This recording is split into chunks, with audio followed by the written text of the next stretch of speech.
que je trouve assez injuste d'abord et assez peu pertinent en fait de traiter les religions notamment dans leur rapport à la politique parce qu'ils ne sont pas les mêmes et que précisément quand vous dites que la solution en fait pour remettre à leur place le politique et le religieux c'est la laïcité, c'est quand même quelque chose qui a été à la fois pensé et conçu par le catholicisme avant même que ce soit mis en place même chez nous. Il faut penser en termes historiques. C'est la même chose avec le Coran. Hein. Je connais l'argumentaire du il faut rendre à César ce qu'il faut rendre à César et à Dieu ce qui appartient à Dieu.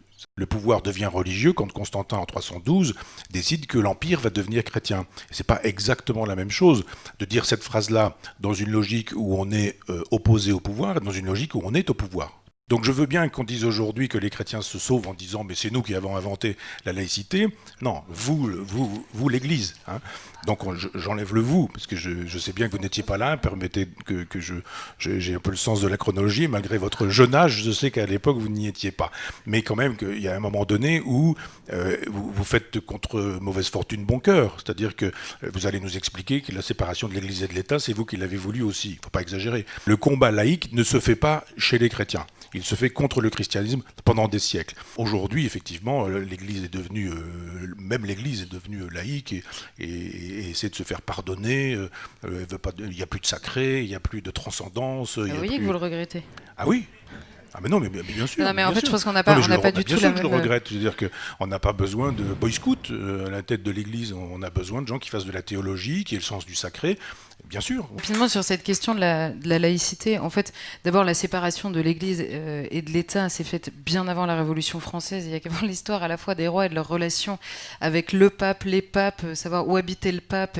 Donc c'est une lutte de pouvoir qui a été faite entre l'Église et l'État, mais qui était déjà séparée. Il y a qu'à voir le nombre de rois qui ont été ne serait-ce qu'excommuniés par les papes. Donc il y avait déjà cette distinction entre les pouvoirs temporels, pour le coup, de l'un et de l'autre. C'est là que c'est assez marrant, c'est que vous dites que l'Église à l'époque n'a pas voulu se séparer du politique, mais pardon, c'est le politique qui est venu chercher les curés pour les faire jurer précisément sur un projet qui était politique. Donc c'est le politique qui a voulu récupérer la religion pour la mettre sous sa coupe.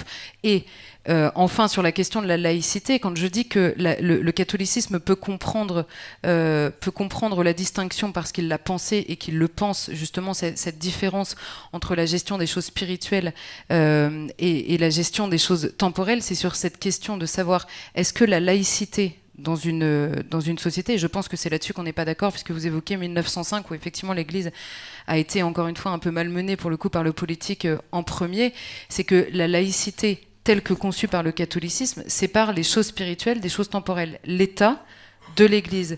Or, la laïcité à la française, à la fois dans les années les plus violentes de la Révolution française et surtout en 1905, a voulu séparer l'homme de Dieu, d'une part, et surtout la société française de l'idée effectivement de la civilisation catholique enfin de la civilisation française, mais qui du coup était baignée de catholicisme, sur cette nature de l'homme. Pourquoi je dis ça? Parce qu'en 1905, ça arrive après d'autres lois qui étaient infiniment plus, qui n'étaient pas des lois de laïcité ou de séparation de l'Église et de l'État, qui étaient une volonté extrêmement claire et par étapes de déchristianiser la société.